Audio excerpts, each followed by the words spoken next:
भारतीय इतिहास के पन्नों को पलटकर देखा जाए तो उसमें एक दौर का जिक्र तब भी मिलता है जब भारत पूरी दुनिया में विश्व गुरु के तौर पर अपनी एक अलग पहचान रखता था और पूरा विश्व भारत को सोने की चिड़िया के तौर पर जानता था।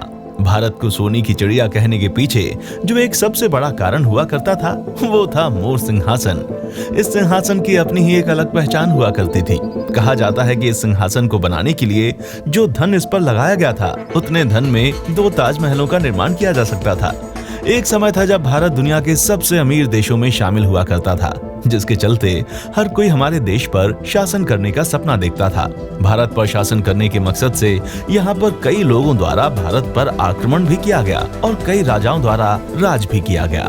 वहीं हमारे देश पर अंग्रेजों ने भी काफी लंबे समय तक अपनी हुकूमत चलाई और इस दौरान भारत को कई तरह के नुकसान भी हुए। जहाँ पहले भारत देश को एक सोने की चिड़िया होने का दर्जा मिलता था, वहीं भारत को मिला ये दर्जा अब पूरी तरह खत्म हो चुका है। किन कारणों से हमारे देश को ये दर्जा मिला हुआ था, आइए जानते हैं। मोर सिंहासन।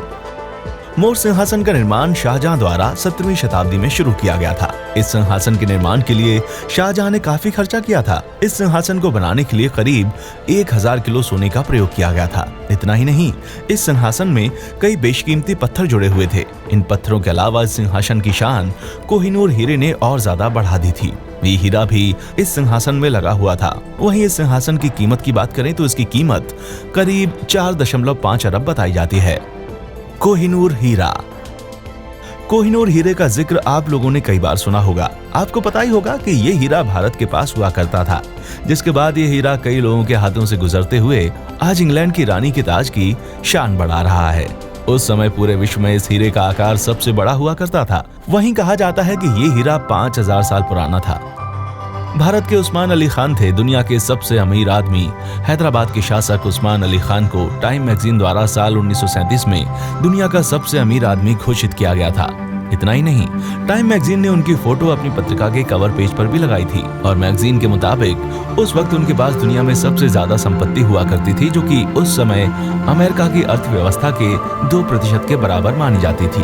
अपनी खुद की मुद्रा। उस्मान अली खान के पास अपनी खुद की मुद्रा भी थी, जो कि हैदराबाद में चलती थी। उस मुद्रा को उस्मानिया सिक्का कहा जाता था। इसके अलावा स्टेट बैंक ऑफ हैदराबाद उनके शासन के काल में ही खोला गया था। निजाम के पास थी 50 रोल्स रॉयस।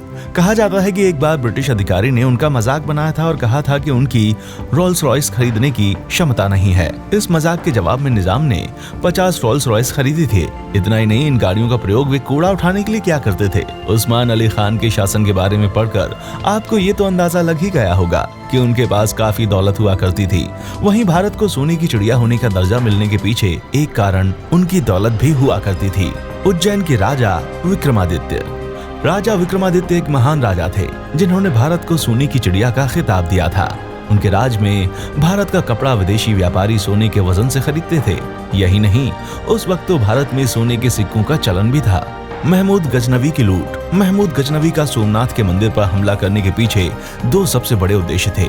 एक इस्लाम का प्रचार करना और दूसरा भारत के धन की लूट करना। महमूद गजनवी ने नवंबर 1001 में पेशावर के युद्ध में जयपाल को हराया था।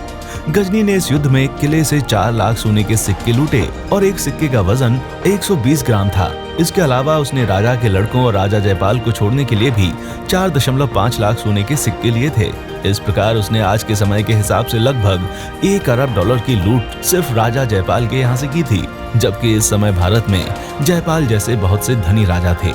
सोमनाथ मंदिर की लूट। सन 1025 में महमूद ने गुजरात स्थित सोमनाथ मंदिर लूट लिया और इसकी ज्योतिर्लिंग तोड़ दी। इस आक्रमण से उसने 2 मिलियन दिनारों की लूट की, जिसकी अनुमानित कीमत आज की तारीख में 45 करोड़ रुपए के लगभग बैठती है। उस समय के हिसाब से ये एक बहुत बड़ी लूट थी। मंदिरों में सोने के भंडार। वर्ल्ड गोल्ड काउंसिल ने कुछ समय पहले एक आकलन में कहा था कि भारत में अभी भी 22,000 टन सोना लोगों के पास है, जिसमें लगभग 3 से 4,000 टन सोना भारत के मंदिरों में अभी भी है। एक अनुमान के मुताबिक भारत के 13 मंदिरों के पास भारत के सभी अरबपतियों से भी ज्यादा धन है। यदि मंदिर के आंकड़ों के हिसाब से देखा जाए तो भारत कल भी सोने की चिड़िया था और आज भी है। सकल घरेलू उत्पाद मतलब GDP। भारत का सकल घरेलू उत्पाद बेशक इस समय ज्यादा खास ना हो, मगर कहा जाता है कि 1 ईसा पूर्व और 1000 ईसा पूर्व के दौरान भारत की GDP दुनिया में सबसे अधिक थी। इतना ही नहीं, भारत में कई तरह के कीमती पत्थर भी पाए जाते थे। इसके अलावा भारत में खूब मात्रा में सोना भी मौजूद हुआ करता था। लेकिन वक्त के साथ साथ इन सभी चीजों में गिरावट आने लगी। भारत के राजाओं की मेहनत। भारत के महान शासकों ने अपने शासनकाल में अपने अपने राज्य की तरक्की के लिए कई कार्य किए थे, जिससे उनका राज्य हमेशा ही धनी रहा करता था। कहा जाता है कि मुगल शासक के दौरान देश की आय ब्रिटेन के पूरे राजकोष से भी बड़ी थी। इसके अलावा भारत में ही सबसे पहले वस्तु विनिमय प्रणाली चलती थी। भारत कई चीजों का आयात और निर्यात भी किया करता था। निष्कर्ष, भारत देश शुरू से ही हर चीज को लेकर धनी रहा है। हमारे देश में खेती के जरिए कई चीजों का उत्पाद कई वर्षों से किया जाता रहा है। वहीं भारत की जमीन पर कई मात्रा में सोने और हीरे भी पाए जाते हैं। वहीं भारत में मौजूद इन चीजों को अंग्रेजों और दूसरे देश के राजाओं द्वारा लूट लिया गया था, और जिसके कारण हमारे देश को काफी हानि हुई थी। अगर भारत में इन लोगों के द्वारा शासन नहीं किया जाता तो शायद आज हम ये कह सकते थे कि भारत एक सोने की चिड़िया है। लेकिन समय के साथ साथ भारत का स्थान दुनिया में कम होता चला गया और ये सवाल पीछे छोड़ दिया गया कि भारत को सोने की चिड़िया क्यों कहा जाता था। भारत के कुछ मंदिरों में इतना सोना रखा हुआ है कि कुछ राज्यों की पूरी आय भी मंदिरों की आय से कम है। अगर वर्ष 2018-19 के आंकड़े देखें तो पता चलता है कि केरल सरकार की वार्षिक आय 1.3 लाख करोड़ है, जो कि केरल के पद्मनाभ स्वामी मंदिर के किसी गर्भगृह के एक कोने में ही मिल जाएगा।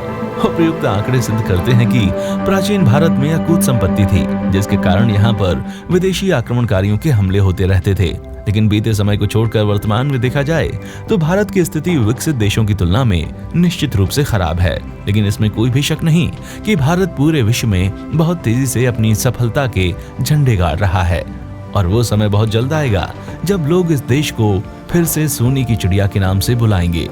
दोस्तों, आज के इस एपिसोड में बस इतना ही। अगर आपको वीडियो पसंद आए तो इसे लाइक जरूर करें और अपने इस हिस्ट्री चैनल को सब्सक्राइब करना बिल्कुल ना भूलें। दबाएं इस बेल आइकन को ताकि आने वाली वीडियो का अपडेट आपको मिलता रहे। धन्यवाद।